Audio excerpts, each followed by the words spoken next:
Hey, Chandler Crouch here. I've got this month's real estate market update plus two huge announcements. I'm going to tease them right now. One of them is that we are going to be feeding 56 foster families for Thanksgiving. It's going to be a really cool thing, and I'm going to tell you about how you can get involved with that. The second thing is we're going to be doing Santa home visits, where we'll have Santa going door to door.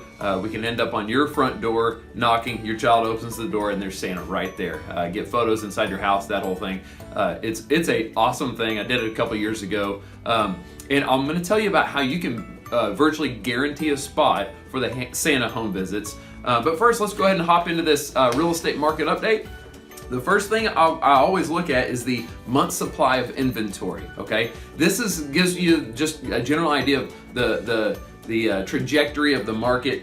And right now, the latest numbers was that we were at 2.4 months of inventory. Okay, so what this number means is it is a theoretical number that just says if no new houses were brought on the market, it would take 2.4 months for all the inventory to sell off. Okay. Now, 2.4 was what it was the most recent number. Well, the month before in September, it was also 2.4. That's really unusual. Now, let's look at where we were at this time last year. This time last year, we were several notches below this. In October, we were at 2.1 months of inventory. This is a number that goes down every fall and winter because fewer and fewer people put their house on the market. However, we usually have a pretty strong demand there that gobbles up the inventory. So the ratio of buyers to sellers gets a little out of whack, and it actually favors the sellers more, contrary to popular belief. Most people think it's a bad time to sell their house. However, your odds of selling a house in fall and winter actually go up because there are more buyers in relation to the sellers. So that's what's going on there. This is a highly unusual trend going on. It lets us know that there's something different going on in the marketplace. In fact, this is the most significant change that we've seen in about 10 years. It's not a drastic change. 2.4 months of inventory still tells us that it's a really strong seller's market. There's no reason to panic. However, your home is your most valuable asset, and so it's good to kind of get a handle on what's going on with the real estate market, just like you would your retirement account if you were vested in stocks and that sort of thing. So the only way to understand why that number is changing is by looking at supply and demand individually, okay? The way that we look at the supply side is by looking at the new listings coming on the market. That gives us some insight as to what the sellers are doing. That's the supply side, okay? So in October, we had 2,621 houses come on the market. Sellers listing their home for sale. Okay, that's the most recent number we have. In September, it was almost the exact same, 2,610. And if we look at what was going on this time last year, it was almost identical to where we're at this year. So really, there is nothing at all significant about what's going on the supply side. People aren't just bailing out of their houses and that sort of thing. We have no concern there, but that does let us know that there must be something going on in the demand area. And the way we measure that, the indicator is through the closed sales. This is how many houses are actually selling. And sure enough, you look at October's numbers, this October we were at 2,086 closings. When you compare that with this time last year, it is down several hundred. It was 2,302 closings last year. That's a huge difference. Now, when you look back in September, last year we were at 2,398, almost 2,400 closings. This year, 2,174. So we've seen now 2 months in a row where we have drastically less closings. There's a lot less demand out there. There could be a number of reasons for this, but no reason to panic. We're going to see inventory levels rise a little bit. But the big question is, well, how does this affect me? How much should I care about this? And as far as the effect on your pocketbook, we're not seeing much of a change yet. I think that those are leading indicators. This is kind of a lag indicator. So some of the effect of those dynamics it doesn't show up for a little while. But right now, I can say that pricing is really solid. It's looking very strong. October, we had $229,900 was the median sales price in Tarrant County. That's down just $100 from the month before, and down $2,700 from the month before that. So that's really, really strong. It's much stronger than we were at last year. Last year, the dip was a lot larger, and when we look at this year compared to last year, we can see our prices are up significantly over last year. So the big concern that I have is the rate of appreciation. All that means is how much your house naturally goes up in value over the course of a year because of the effects of supply and demand. So if there's a lot of demand, it's going to force prices up. We like to see continual price appreciation, and that's the thing that's been really unique in the past couple of years. We've seen like 13% appreciation. Well, I think that what we're going to see, coupled with the longer days on market, we're going to see a little bit less appreciation. All right, so there we go. That's the real estate market update. Now let's talk about the Thanksgiving Day project that we have going on. This is like a mission trip kind of thing, mission mentality, except we're doing it here at home.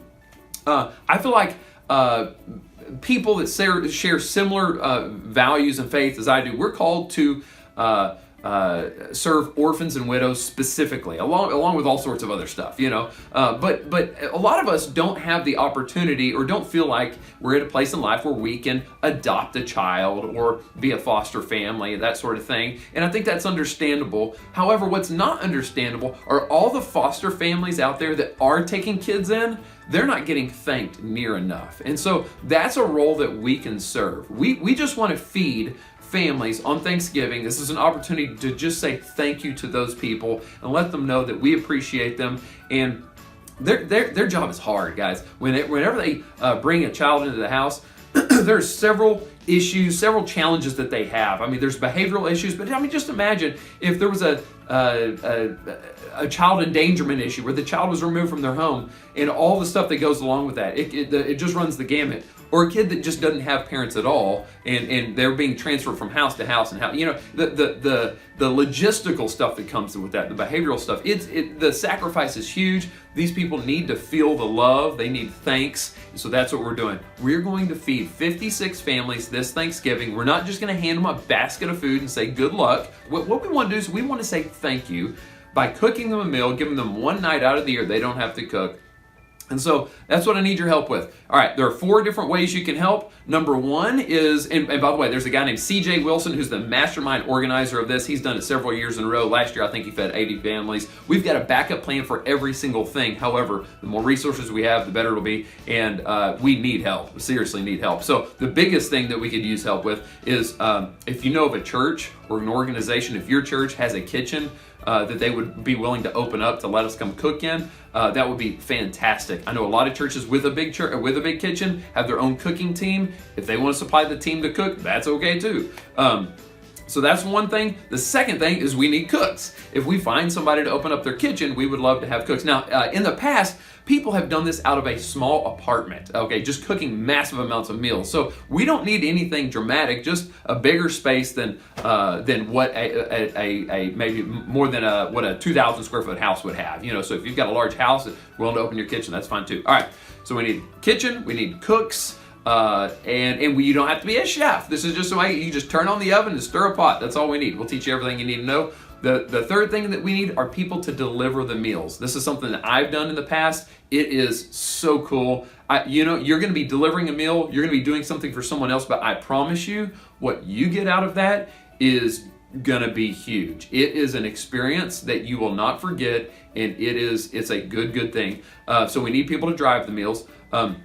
And we're going to have options. You're going to be able to pick over a course of a few different days, different time slots. So if you have an interest at all, let us know. We're going to work with you to figure out if we can get a way for you to help out. The last thing we need are donations. CJ's done a great job getting at-cost food pricing. He is an expert in that area. We can spread $1 really far, but with 56 families, they're foster families, folks. Some of these families are huge. We need all the money we can get to help fund this thing. If there's anything you can do to help, we would be truly grateful. All right, let's talk about the Santa visits. This is something we did last year. 2 years ago, sorry. And it's cool. We have the most awesome Santa come out. He's got a real beard, and he plays the part. He'll have you believing he's Santa before the thing's over with. But all we do is we'll text you before we come over, ring the doorbell, and your kid can answer the door, and Santa Claus himself will be standing there saying, ho, ho, ho. And we'll come in, Santa will listen to your kid's wish list, stick around for a couple photos, we'll be on to the next house. Guys, the experience that your child will have with this is so cool. We're gonna open up a link for you to sign up after Thanksgiving. However, we have very few spots, so here's what we're gonna do. We really need volunteers for the Thanksgiving Day thing. And so if you give in one of those 4 areas, volunteer your time or money or facility, then we will all but guarantee you a spot in the door-to-door thing with Santa, okay? We can't say we'll 100% guarantee you a spot because we don't know how many volunteers there are, but the spots are gonna be filled with the volunteers first. So if you want a spot for that, your kids can, by the way, can volunteer on the Thanksgiving Day thing too. So you can make a Thanksgiving Day experience and a Christmas experience with this one deal there. But that's what we're gonna be doing. If we don't fill all the spots with the volunteers, we're gonna open it up to all of the rest of the people that are seeing this message, and we're gonna that's what we're gonna do. All right, guys. Well, that's all I've got. I wish you a happy Thanksgiving. Thank you so much for your support. If you need anything, just reply to this email or comment below on the video. Anybody with our team can help you, and we are truly grateful for your support. Thank you so much.